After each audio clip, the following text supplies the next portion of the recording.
কি খাচ্ছ বললে? কচুরি আর তরকারি। কিসের তরকারি এটা?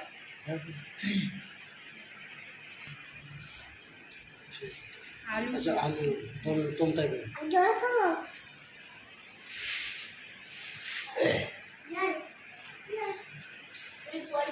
ওখানে ব্রেকফাস্ট। হ্যাঁ,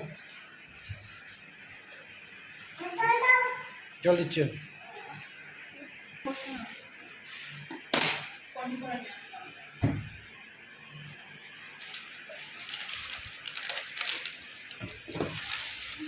তুমি এমনি কচুরি খাও, তরকারি দিয়ে খেতে হবে না, ঝাল এমনি খাও।